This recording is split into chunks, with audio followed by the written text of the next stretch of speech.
What's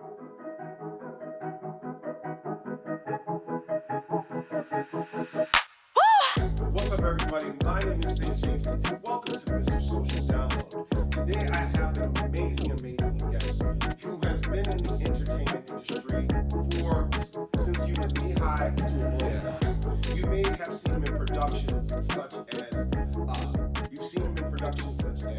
up, we're gonna try that one more again. Okay, I love it because this is what's up. I've seen him in Heartbreak Falls, Guns of Eden, The First Purge, which is my favorite because that's the one that I was in as well. All right. You may have seen him in Marshall and Assault on VA 33. Yeah. All right. He's a new graduate of the New York Film Academy and the owner of Xavier Productions. So, if you've ever wanted to get started in film, if you ever wanted to learn about getting into the entertainment industry, this will be a free masterclass and super level of edutainment that you are not going to want to miss. So here, check it out. I got Mr. Peter Johnson. Give him a hand, guys. Hey. Thank you for the introduction, man. All right, I tried to get everything because I know you're an author. I know you're a producer. I know you do stuff way behind the scenes, and you're looking to bring the profile of not just the city that you're in, but also you've been traveling a lot as well. Yeah. Where are you coming back from right now? I just came back from Florida a couple days ago, but that wasn't for work. That was strictly enjoyment. But you didn't take me to Florida. I know. Because I would have definitely appreciated if you'd be able to hang out there. I believe in work hard, play hard. Okay, that's good. That's good. Okay, well, thankfully you didn't get attacked by any alligators. No. You didn't get attacked by Florida Man. Florida Man. Okay. Hopefully you're the 10-time reigning karaoke champ. Right. And I'm glad to hear that you had a great vacation. But it's been a busy year for you. 2023 has been a busy year for you. And you've been doing a lot of things. Now, when we first met, I bet you don't even remember. Because Noodles put us on back when you were Trazz. Yeah, for sure. When you were rapping, and I was doing mixtapes back in the day. I was a mixtape DJ. Yeah. And he was like, no, you got to find out about my man Trazz. I'm like, yeah, Trazz. Okay. And then I heard you like doing your thing. I said, oh, this dude's a little bit vicious right here. So the Noodles put us on, and it's like, all right, whatever. And then time went on, I moved away. And then I come back, and now you're the guy who's like one of the cornerstones of the film industry in this region. What has that transition been about? Like, how did you? So yeah, I kind of started just. I think everybody, especially that grows up in Buffalo, in the urban sector, had their like stint in music, right? Like everybody, whether you were a DJ, you were an MC, maybe people did beats. It was just it was contagious in the area, in the area, especially during that time. Exactly. And for me, I've always kind of been like a natural performer, right? Okay. And so I started off doing music, and then I think at some point, you kind of grow out of it. Right. You don't want to be the old dude in the club anymore, or, what I'm just saying.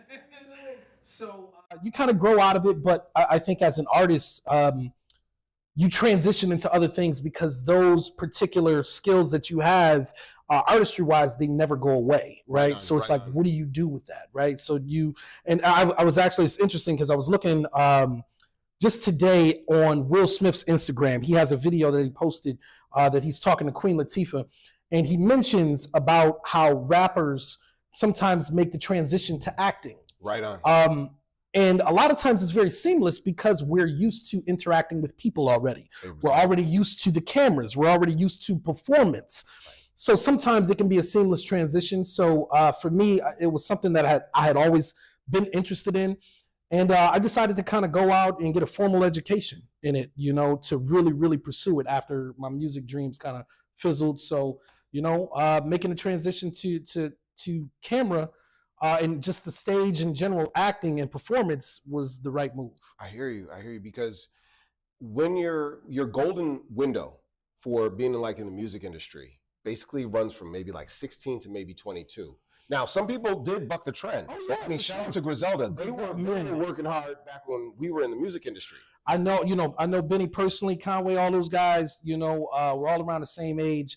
And yeah, they put in work, and I think that they hit where the industry was coming back to like gritty music and lyrics and things of that sort. And because they had never switched their style, they took off. So you're at school. Mm-hmm. You're pursuing a theater or a fine arts degree. Mm-hmm. What is your family thinking though? So my father wasn't too happy, right? Rest his soul. You know, unfortunately, my father never got a chance to really see me, any of my TV debuts or anything. You know, he didn't live to see that.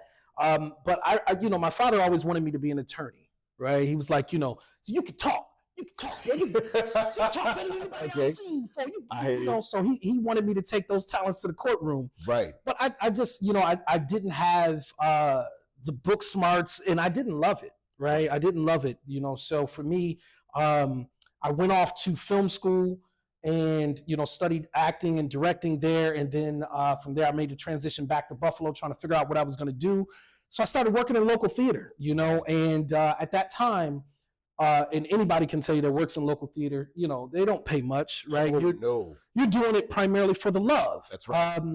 So I think that, you know, there was definitely frustrations from my dad, because he's like, you know, you need to be making this, instead you're making that.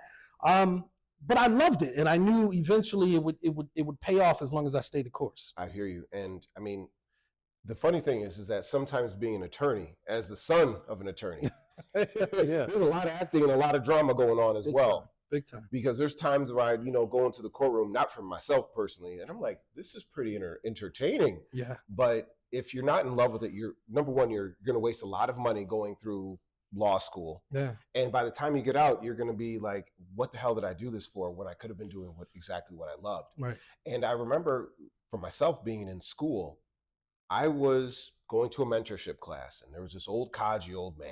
Mm-hmm. And sure enough, he's in front of us, and he's just, you know, got himself locked into his little pillar here, and he's speaking, and he's like, yeah, then all you guys here are for communications. What the fuck are you going to communicate for? Wow. And I said, well, I guess I'll just go into business. And I always have to take the time to think, like, what if? Yeah. What if I just didn't follow this mentor who meant well, but didn't understand that people always need to follow their passion? So it's really good to see that you did this and people are following their passion here. But now you're in school teaching this. I am. So I think, in my opinion, I had to be, in order to really make a living at this, because, and I think that maybe this is where some artists kind of make mistakes, where they focus on the artistry. And if you ever really pay attention, sometimes a lot of artists aren't good business people. Shoot, who are you telling? Red Fox. No, they're not right. Terrible businessman. Rest his soul. Right. Best comedian of all, one of the best comedians of all time. Yeah. Terrible businessman. You know, and that's the thing, because they're so focused on the artistry that they don't really focus on the business. And what I wanted to do was, I knew that I had the drive and the love and the passion to be an artist, but I needed to incorporate business skills in order to really make a living off of it, right? Knowing how to market myself, how to do my taxes. A lot of times, even for me as an artist, I'm an independent contractor. That's right. Like, most artists have to know how to market themselves as an independent contractor.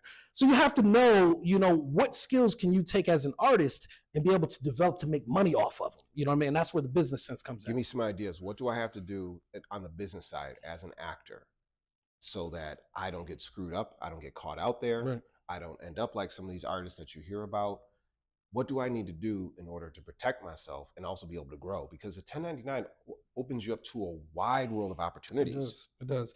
I think that, you know, as an artist, you know, to market yourself, I mean, we're in the day and age right now where social media is king, right? That's right. So for me, I market myself just like any of the artists that I admire. Right. Okay. Any of the actors that I see out there, whatever I see them doing, that's what I'm going to do. Right.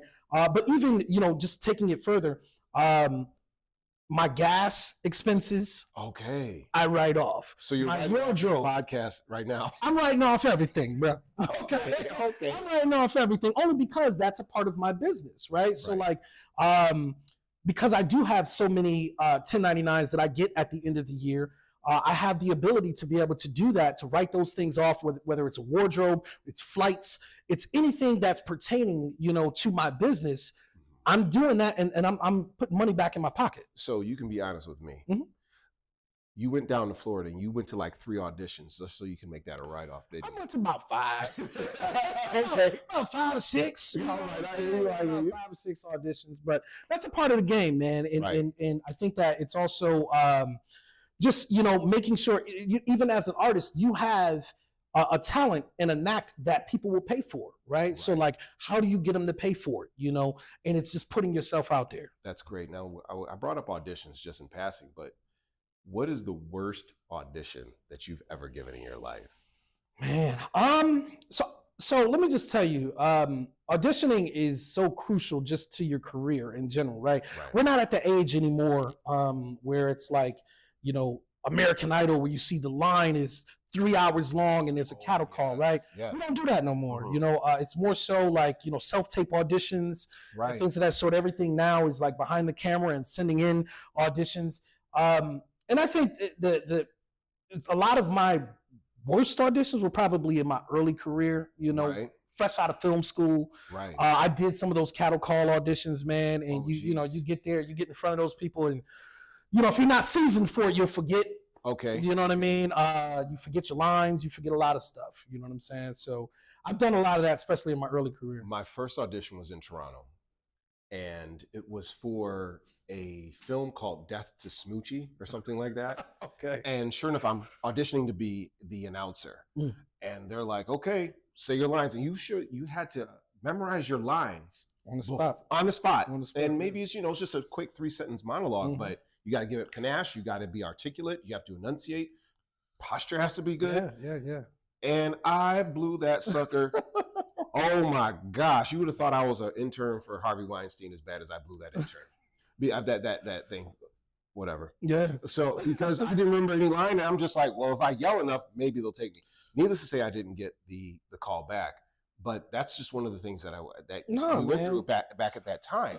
Yeah. So it's very important now that we have to learn how to do these things. As an artist, it's like give your best self. If you want to be in this business, I tell people all the time, the audition is the most important thing, because after I get the part, now I have time to develop the character, right? I can work on the accent. I can work on the character's motivation. The hardest thing is to sell the director that I can do it. Right? Like, I'm the right guy. Pick me. So I think that I tell people all the time when they're doing auditions, you got to be different, right? And when I mean be different, you got to make a choice to be different, because everybody's reading the same lines. Yes. What's in between the lines, and how are you going to stand out? What choice are you going to make in order to stand out, where they say, oh, he's different? Yeah. To give you that double take. It's like, absolutely, let's put him on the short list. Yeah, for sure. Because this person did something that it's the look, it's the sound, it's the talk. It's something. And it's a conveyance of trust. Right. Because this director and this producer may have between $5,000 of their own money or $200 million of the studio's money. Right. And they know that they have to produce something that is notable and is memorable and it's going to turn a profit. So you've been on the casting side as well. What are some things that you've seen from other people who've shown up and been like, oh, wow, this is pretty cool? You were helping. I remember when we met on the set of The Purge. Yeah. And I'm like, holy frick, dude, you're coordinating all this stuff.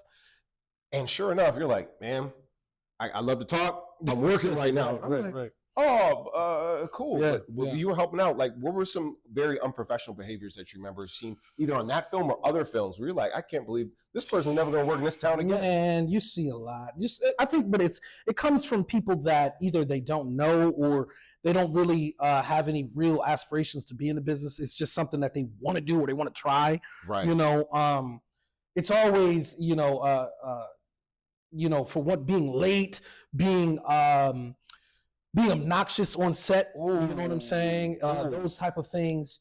It's trying to talk to the stars.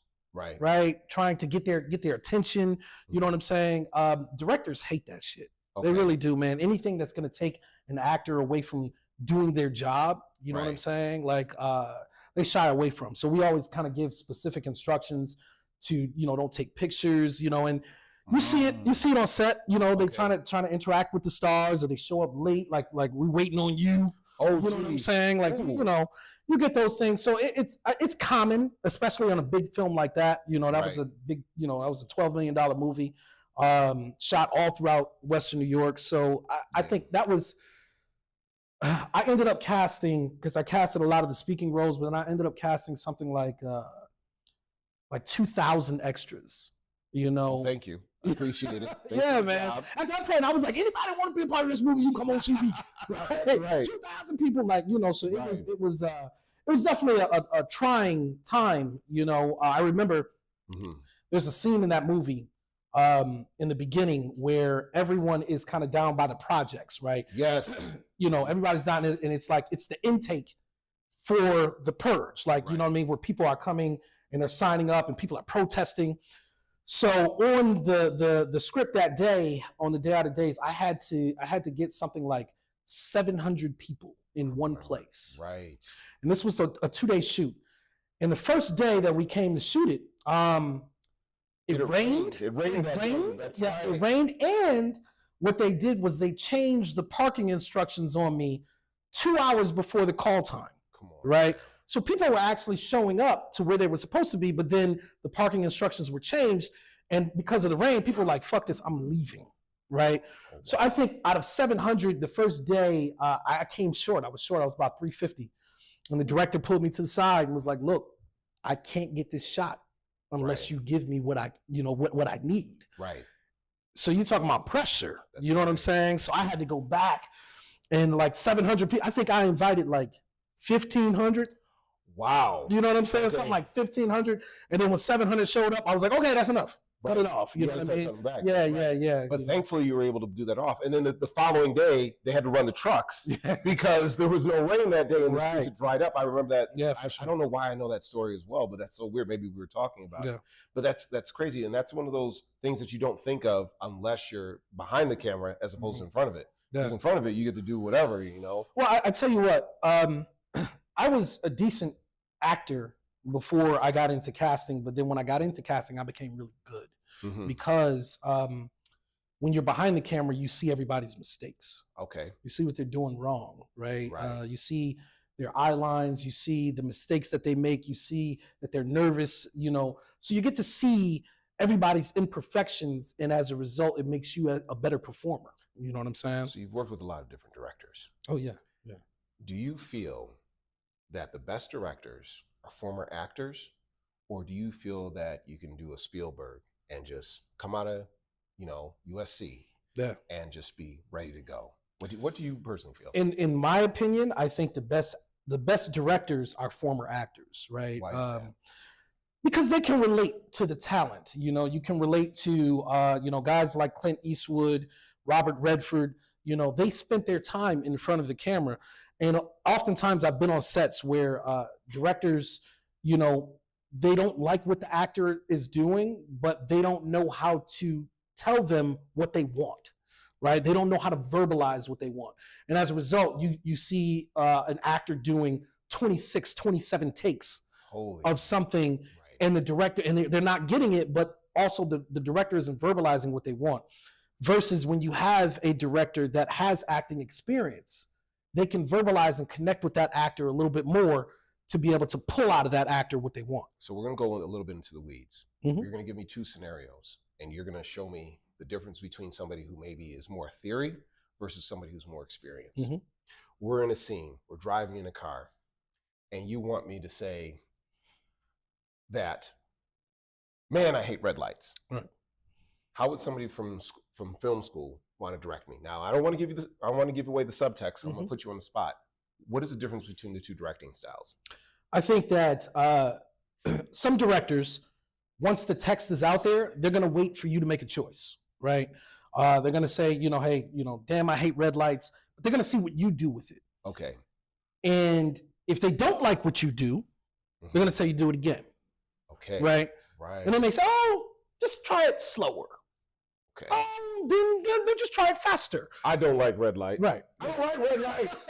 I don't like red lights. I probably redlined it. Right. Versus a director that probably was an actor will put it in context of why you don't like red lights. And they'll say, look, you know, have you ever been a time where you're late you know, and this one red light means the difference between you getting to this appointment on time and you getting the job versus not getting the job. Or, you know, this red light could mean the, you know, seeing the birth of your child versus stopping at this red light. So it puts it in a little bit more context, and now you start to feel why I hate red lights. Well, let me give you. Now you give it to me. Let me give you. Okay, there we go. There we go. Oh man, I really don't like these red lights. It's so important for me to get there on time. Yeah, I don't like red lights. Okay, but you also see, but you know what? It's also internalized. It means more to you. That's right. Versus just the line saying it. Right. You know what I'm saying? So when you internalize what the meaning of the line is, it's often delivered right because it comes from a different place. I got you. So now that we've touched on a few of these different things here, we've talked about how this is important and how you want to be able to be instructed well. What was the funnest shoot that you've ever been on? Man, you know what? To be honest, I've gotten a chance over the past couple of years to do action. Okay. Right. So like Assault on VA-33, I got a chance to work with Michael Jai White. That's right.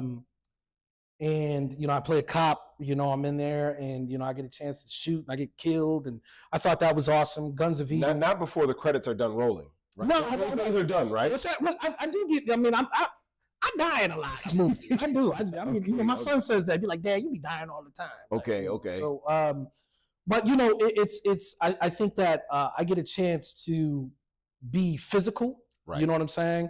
And that's a different type of acting, right? Versus when you have dialogue, you got dialogue there. It's about internalizing the meaning of the dialogue versus when you watch action movies and guys like Stallone and all that stuff, you know, Rambo didn't have a lot of lines. He was all movement. That's right. He was a lot of movement. It was all movement, right? So like, it's a different type of acting. You know what I'm saying? Movement. And, you know, over the past few years, I've got a chance to do some action movies. Right.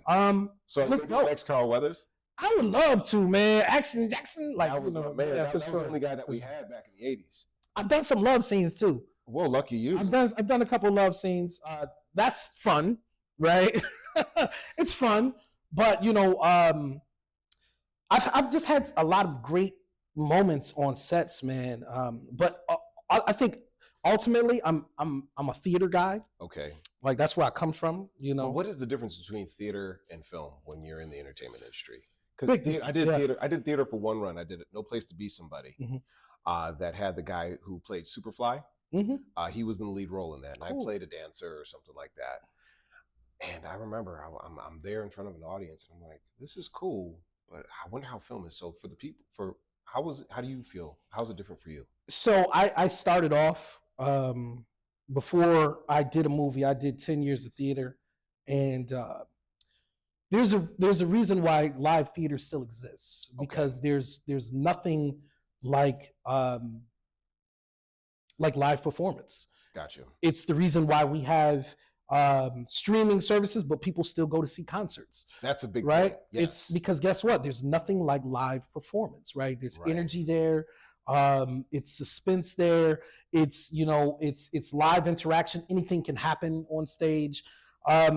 So but you know, to back up to your point, theater for me, it's a rush, and it's a lot more difficult. Yes. Right. Theater is in the moment. Yep. Theater is a lot of practicing and memorization, and understanding characters, versus film. I can have 100 takes if I want. Right. And that one take will get me that Oscar. But in theater, you got that moment to get it right. That's right. You know what I'm saying? So again, I'm a big theater guy, and I think some of my best moments have probably been on stage that I've loved. That's pretty massive. Yeah, because that says a lot. Like, you know, that's when you've touched the audience that much, that you've interacted with that much, that you're engaging them on that same emotional level. Well, you know what? So here's a funny story. My first job as an actor, right? And this kind of leads into another point with, you said, how do you know what you're calling? My first job as an actor, I landed a role in a national tour. Oh, geez, you poor thing. Right. Right? Holy moly! And this was years ago. It was every bit of 20 years ago. I did the first hip hop gospel play that toured nationwide. It was a play called Rise, and then we ended up changing the name to Bless the Mic. But it was written by Play from Kid and Play, and produced by Salt from Salt and Pepper. Wow! And it was awesome, man. I got a chance to go on tour, and it was a lot of like B-list celebrities, B-C-list black celebrities. Shaw Jackson, who played Nisi from Moesha, Tamika Scott, that was in the group Escape. Okay.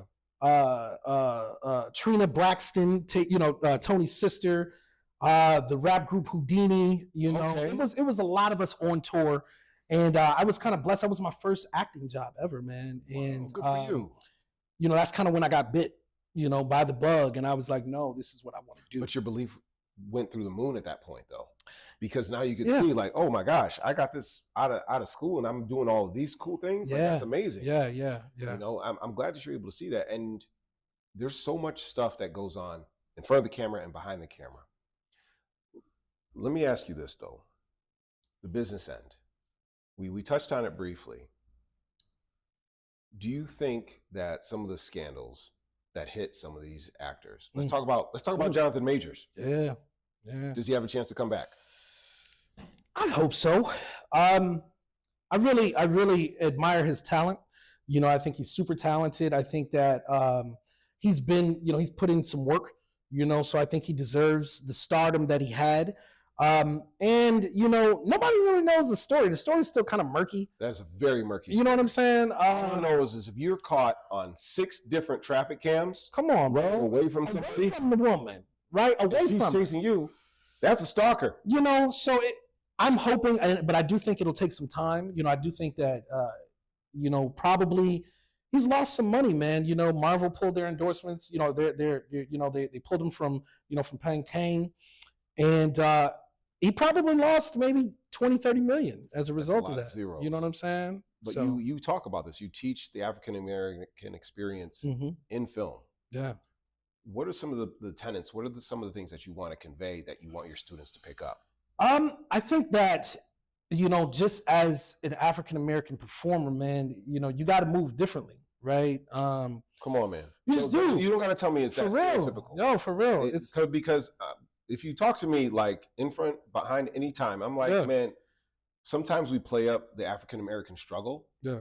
But then I get reminded, like, yo, it's real. And then now I have to turn around and defend this to other people. So how is the struggle different from somebody who's from this particular culture as opposed to mainstream? I think, so there's 2 parts to that, right? So like right now, the culture that we're in, being black is in, right? And what I mean by that is like, you have a lot of like companies that are like, they're being shamed when they're not diverse. Yes. Right. So like you see diversity coordinators, you see all types of stuff. People are now, they're like, oh no, we need to get, more diverse. Right. So like, that's cool because, this is the one time in history that it's like, oh, you want some black people. Oh, okay. Right. But here's the thing, right? You also got to watch how you move when you get that opportunity, right? Because it can be taken away in a heartbeat. Quick. You know what I'm saying? So I think that at this stage, when you get that platform, you just you have to move so differently, man. I watch guys, Marlon Wayans, to me, right, is one of those guys that like moves different. He's never been arrested. He's never been in trouble. He's always, you know what I mean? But like he's one of those guys that will still like, he's still in the indie circuit. He funds his own movies. He gets that stuff. But like, you never see him in the tabloids. Never seen right? him. But it's also like, it's methodical in this, right? You got to be very intentional how you move out here. I think once I started getting just a little bit of notoriety, like I stopped going out. Completely. That makes sense. I just stopped. Because you never know. No, but there's 2 parts to that for me. When you see a star, right, or you see someone that's famous, and they're in the club every week, it's like, oh, Pete ain't shit. I see him every week in the club. Versus when they don't see me, they're like, oh man, I see you on TV, but you know, I never see them in person. How are you? You know what I'm saying? So it's more of a star element when they don't see you. That's you know what I'm saying, in person so much versus when they see you on TV. The only time that people can really see me is at the gym. That's where I run into you all the time. That's true. Right? That is very That's true. the only time that people can, you know where I'm going to be. I'm always there. But other than that, you got to watch how you move. That makes complete sense. And then on top of it, because that's part of your image, oh that's yeah, a whole write-off for you as well. For sure. That's true. That's true. And I actually heard somewhere that one of the best places to network with people who are of the same mindset, productive mindset as you, is like really like high-end gyms. Because if they're consistent, they're showing up there a lot. If they're there a lot, you can build bonds with them. And if they are people who are working on their physique, they actually believe in personal betterment. Well, think about this. Not only that, they show commitment. Dead ass. Right? Like, it's the most committed people, you know, at the gym. When you see them on a regular basis, you know they're committed to something. That's right. So, like, if I know you're committed to something, I'm more likely to do business with you. That's a big point. Right? Point. Because I know you're committed. I see you here all the time. Right? Right. You have some form of commitment versus showing up every 6, 7 months, 8 months, and then falling off, right? And then now you're asking to go in business with me. I'm like, this guy isn't committed to nothing. Yeah, because how you do one thing sometimes is very common on how you do everything. Everything. Right. And a lot of people don't learn that until it's too late. And by that time, how many different opportunities have you fumbled? Right. Bruh, I could write a book. For sure. I could write a book. I sure. fumbled so much I could be the whole NFL. But you know what? Life is living. You know, I hear you, man. Life is learning. So speaking of learning, you teach a lot. What do you find is a common mind state for a lot of people coming into the entertainment industry now versus when you got started? People want to be famous, and nobody wants to like be an actor. Oh, right. So there's a big difference, man. When you talk to people that want to get into the business, when you get to the root of it, it's just they want to be famous, right? It's like, oh, I want everybody to know my name, and I want the glitz and the glam that come with it. But when you talk to actors, right? Actors are people that are really working towards it, right? And what I mean by working towards it is like, what are you doing when the phone isn't ringing? Okay. Right. So like, are you taking an acting course? Are you reading any plays? Are you doing any script analyzation? Are you looking for agents? Are you looking for headshots? Like when you are an actor, actors act, right? So like, what good is an electrician if they ain't doing no electrical work? That's you know what I'm saying? Or improving their craft. Right. And there's a lot to it because maybe I know somebody who can do maybe 5 different regional accents off the top of her head. Right. Really, really bad. I mean, very, very, very well. Yeah. So bad that it's good. That's what I meant to say. Right. Bad being good. Yeah, bad being good, But it's like, are you learning how to do more? Yeah. Maybe you can play a Cajun. Maybe you can play Carol from Kansas. But are you able to go to Angie from Australia? You never know where you'll need those skills. That's the whole point, right? So like, I think that for me, everyone, when you get to the root of it, people want to be famous, but they don't want to put in the work. Nobody wants to, I get that all the time, especially like for me as a performer, then as a casting director. So like, even when I do call people, it's like, oh, I can't get off of work. What you mean you better wrong for you, right? And you said you want to act, and now you're telling me to pass it up because you can't get off of work. Now I understand that we all have to make a living, but that also tells me you really don't want this. You ain't serious about it. Nah, you don't want this. You know how many jobs I done quit? I could imagine. Though. But and every time you're like, hopefully I don't have to go back. I don't have to ask them again. Listen, especially during those times where I was working and it was a job, my favorite saying was, fuck this job. Man, fuck this job. I'm out of here. I got this role. I got this play. I got this other thing I'm doing. Man, fuck this job. I'll find another one. I hear you. So speaking of money, we're going to go pay some bills. And when we get back, I'm going to ask you a quick question about the business behind the business. Yeah. Because I think that Hallmark does something very interesting. And then after this, I got a few challenges for you. Are you down? Absolutely. Let's do it. Okay, so after this, we'll be right back. Oh, man. Yeah, so the business is super important. I'm glad that you brought up that some people are very good at the art. Some people just want the fame. But of course, there's the business. And I like from the production standpoint, like what Hallmark's done now. You've been in a few Hallmark movies too, right?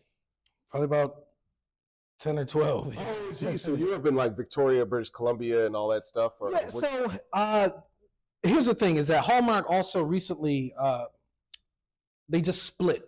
So Lifetime, they had some partners, they split. So you'll see one of the partners is at Lifetime, and then another one is he just started his own network. It's called the Great American Family Channel. Really? So yeah. So sometimes you might see me on either. What I like is this: they know that if they've got a machine pretty much going. Mm-hmm.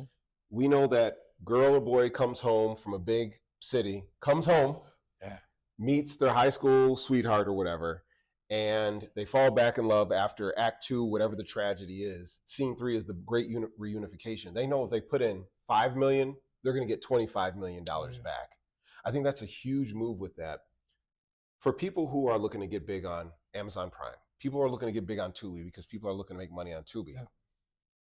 How would you speak to that particular fact in terms of getting your business together so that you can create your own media machine?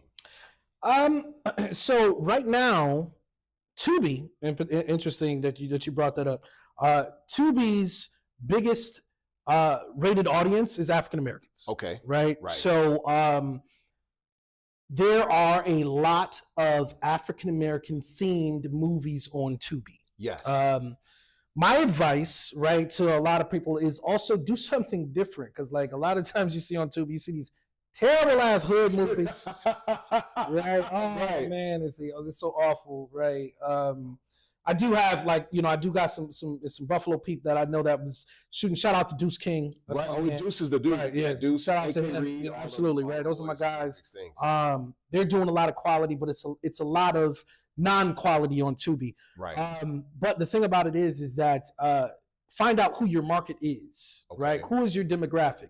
So with Tubi in particular, it's the highest rated demographic is African Americans, but it doesn't always have to be urban street shit, right? Okay. So like we have love stories too, right? That's so true. Like I think, in my opinion, like even if you're talking about the Hallmark method, you know what I'm saying? Holiday movies are big. Fatal Attraction movies are big, right? Right. Movies that cater to women. Hello, right? Because the women, here's how many times you're going to sit down in front of your couch, right? On your couch, and your woman says, let's watch this movie. And you're like, all right, okay, right? But it's interesting to her. I am so tired of watching The Photograph. I know that's the African American notebook. Right, for sure. A lot of people don't realize the parallel. It is like literally 2 words in terms of a title, and it literally hits at the same angles. But you're right, like niching down, because the riches are in the niches. That's a big point. Absolutely. I mean, if you can have one where people aren't dodging bullets and all that other stuff that you see on what Tubi's known for, I think it's a great outlet. Don't get me wrong. I used to dog it, but now it's like, well, here's the thing. It's an outlet for independent filmmakers, but I just think that in with African Americans, because it's also free, so it's a high viewership of African Americans that are watching it. But I feel like we need some quality stories that appeal to women that guys will watch and follow. That's a big point. Yeah, exactly. And hopefully not entirely shot on your iPhone, but if that's all you got, that's all you got.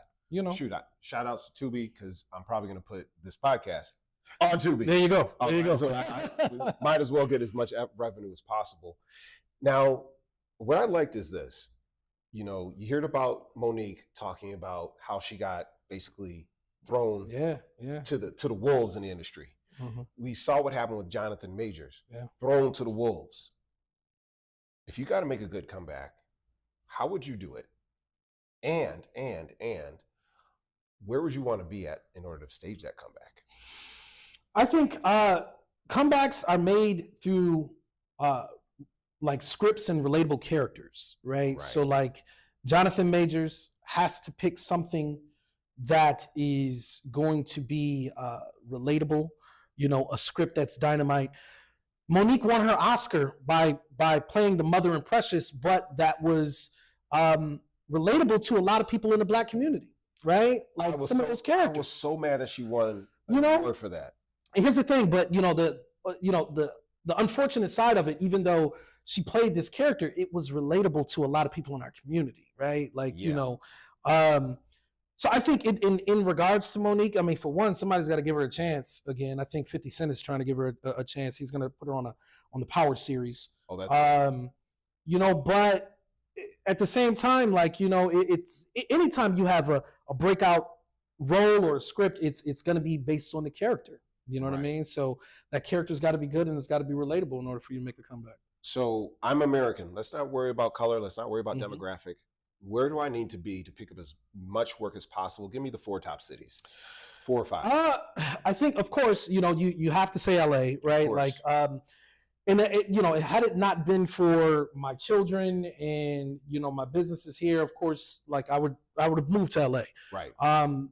And I think that in a lot of ways, that's probably hindered some of my growth, you know, because you have to be in the cities, right? But now after COVID, I think things have changed, right? So like you find that because self-tape auditions is the thing now, you can be located anywhere in the country. That's a big point. But LA, of course, for sure.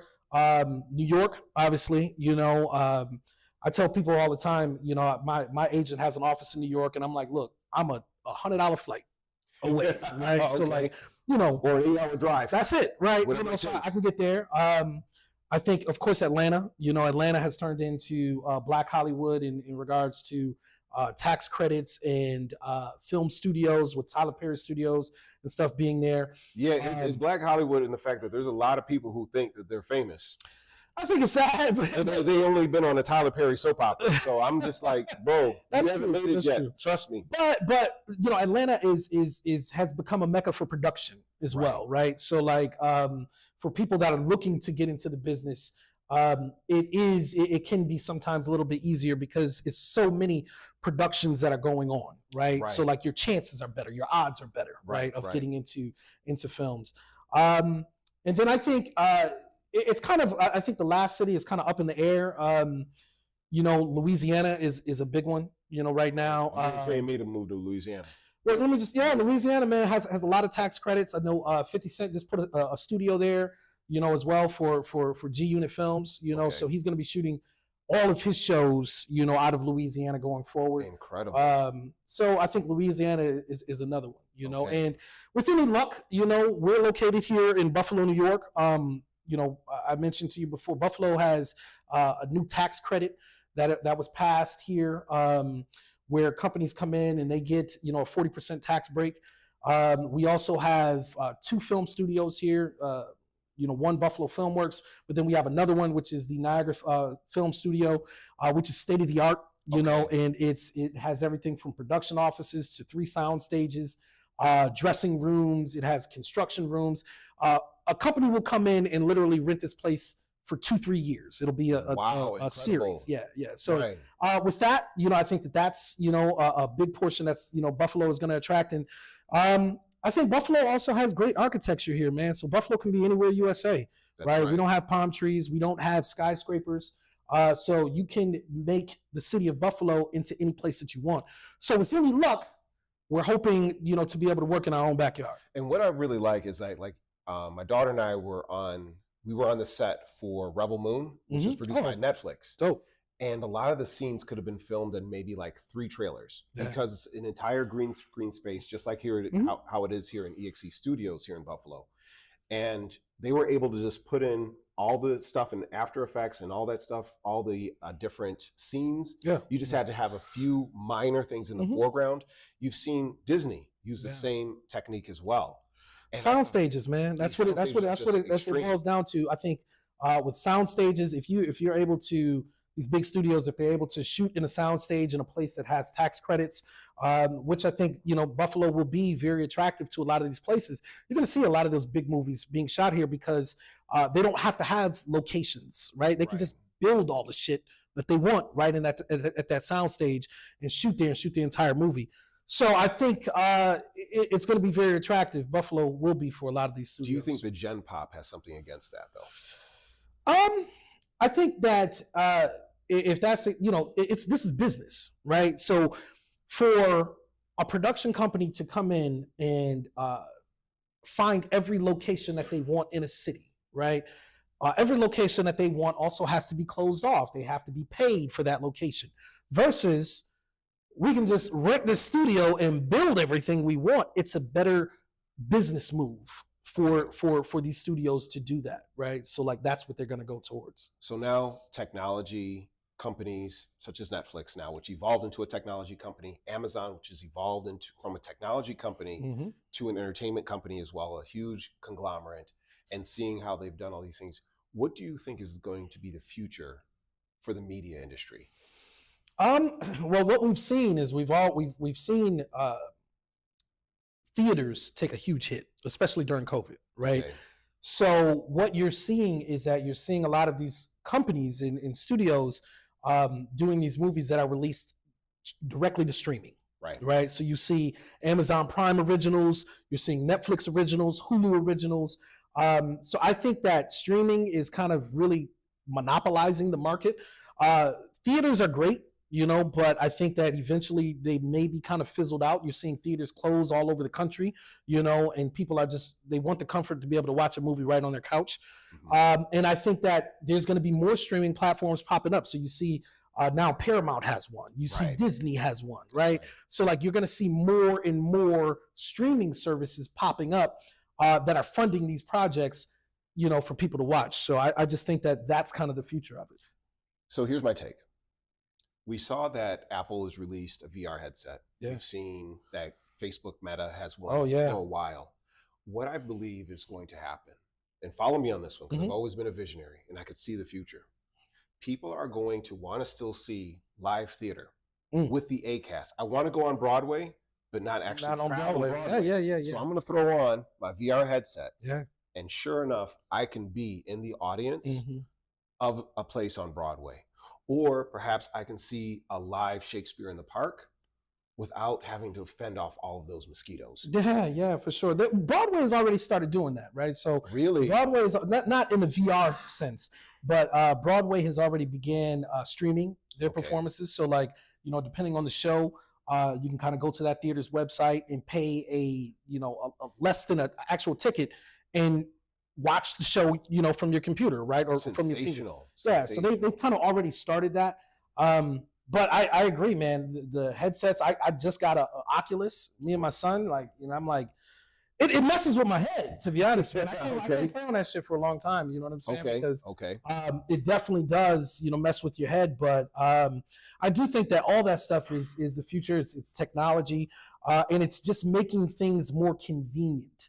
It might result in making people more lazy, but you know, as a person as a consumer, that's what we want, right? That's right. Whatever is everything that's making it more accessible to us. So make a VR show on Tubi if I'm going to be on the next wave of technology. Yo, I think we do this podcast not even on we just put it straight to VR. So all right, let's do it. For real. I'm one of the few. Well, right now we in the living room right now. Exactly.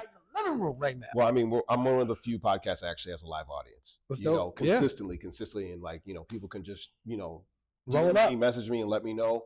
So you do Western New York casting. Tell me the correct name that I can find it. Casting Buffalo. Castingbuffalo.com is the name of my casting company.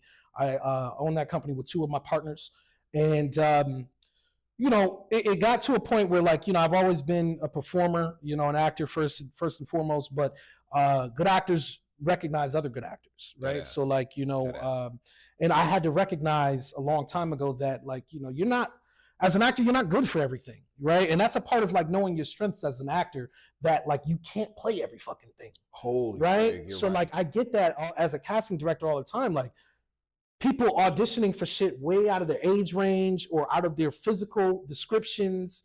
And it's like, yo, you can't play this. That's right. Right? So I've learned over the years that, like, what are my strengths? What roles I can play? And if I can't play those roles, then I can find the person that can play them for you. You think you're going to get that chance to play Mr. Tibbs? I don't know, man. I know you would. Right. That's funny, man. You want to be Guess Who's Coming to Dinner Part 3? You know, Sydney is my man. You know what I mean? I think that, you know, with Sidney Poitier, he's just one of my idols. You know what I'm saying? So yeah, he's somebody that I always look at, you know what I mean, is doing quality work, you know what I mean? And just iconic. So one of my idols, obviously, is Denzel. One of the first things my mom said is, learn to walk like Denzel, you'll be fine. But with this bad hip, I can't do that ever. Let me ask you something about Denzel, right? Okay. Now, here's the thing. I agree with you. Okay. Denzel is fucking is amazing, right? And not for nothing, I've been following Denzel since he literally like was a kid. You know, he did this is one of his first movies called Carbon Copy. Oh yeah, I know Carbon Copy when he was the kid's son. He was the dude's son, right? And it was a white dad, and he was like, "No, I'm your son," and you're like, "Yeah, really?" Right? No, for sure. Carbon Copy was one of his first joints. And just following him, you know, from Carbon Copy to A Soldier Story, you know, Denzel has always done it, and he's been very natural. But I haven't seen Denzel play anything outside of Denzel. So have you seen Denzel play? I mean, he's done some Spike Lee. He's done some comedy because he did it in like, you know, Inside Man with Spike Lee, but it's very like dry comedy. Right. When you look at some of the greats, right, and of course he's still in that category. Robert De Niro started doing comedy because he got tired of being classified as a gangster. That's a good point. Right? That's right, because he's always been those gangster roles. Always, right? So then that's when he started doing legit gangster, whatever. That's when he started doing Meet the Fockers and Meet the Parents and all that stuff. And then he started transitioning into comedy. I haven't seen Denzel do a comedy yet. Denzel, if you're watching, where the camera at? Denzel, I love you. I want to see you do comedy, bro. Like funny shit. Like funny shit. I'm pretty sure he heard you. He ain't hear me. He probably heard you. You heard me. I got a challenge for you. Yeah. You're wearing a leather coat. Oh yeah, for sure. All right. Since you already called him out, you're gonna play probably his biggest role. That people know him for, because that he had to be crooked when he got his training day award. So training day. There's a scene where he's riding with Hawk, and he is going to force him to smoke. A legitimate substance. Yeah. Now I know this is completely cold to you. Yeah. Okay. So what we're going to do is we're going to reenact that scene to the best of our ability. Let's do it. All right. We're going to take it from you've got the work here. All right. Hold on. Let me give you some work. Okay. You just got it off of some fiend. Oh, okay. I got you. You just got it off of some fiend. It's in there. All right. All right. Okay. I'm the dude. I'm your junior officer. Hoyt. I'm Hoyt. You're Zoe. Hoyt. And we're gonna go ahead and we're gonna. I really hope that I can do this because I've never tried to smoke crack on camera. Here we go. All okay. Right, here we go. All right. I gotta just make sure I'm leaned over because he was like, "Oh, all right, ready?" I'm just really, yeah. You the director. That's right. All right, here we go. Man, I'm just really happy to be here right now. Thanks so much. Oh, that was some good work out there. Yeah, that was some good work. Yeah, that was some good work. Take a look at this here. Yeah, you see that? Yeah, that's bullshit. You see all the seeds undeveloped and everything in there? Yeah. Right? This is just traditional Mexican bullshit. See, it's probably about a year old. All right? But I tell you what, every good narcotics agent needs to know about narcotics. As a matter of fact, every good narcotics agent should have narcotics in their blood. Oh, okay. Yeah. So, yeah. What I want you to do, smoke this. Oh, man, get out of here. I can't. I ain't smoking no bullshit, man. Go ahead, smoke it. I can't. I only smoke hydro. It's not a test. Go ahead. Smoke it. You serious, man? Smoke it. But, you know what? Stop the fucking car. Get the fuck out. Get the fuck out. I don't want you in my department. Get the fuck out of here, rookie. Come on, man. You got Zoe. Come on, you can't expect me to smoke this, man. I don't even know how to do this, man. It's not a test. You know what? Just go back to the fucking department. Nobody wants you in my fucking unit. All right. I'll do it. Right? Hey, shut the fuck up!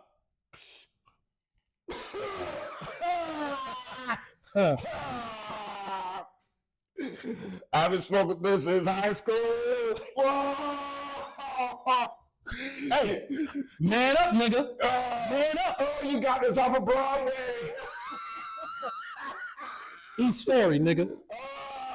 East Ferry. Man up. It ain't done. But you got this off the living room floor. Yeah. Virgin lungs. That's right, nigga. Let's go. Let's go, nigga. You like that, Denzel? All right, guys. Great job. Great job. That's funny, man. That's my audition tape. Ladies and gentlemen, my name is St. James. This is Trazz. Oh, Peter man. Johnson. I thank you so much for your earlobes, and we will see you much later. How can people reach you? They can reach me on my website, peterjohnsontheactor.com. They can follow me on Instagram at Trazz9, Trazz, the number 9. On Facebook at Trazz Johnson, Trazz Johnson. Also, if they're interested in being casted in anything, go to the company website, castingbuffalo.com. Right on. With that, we're done.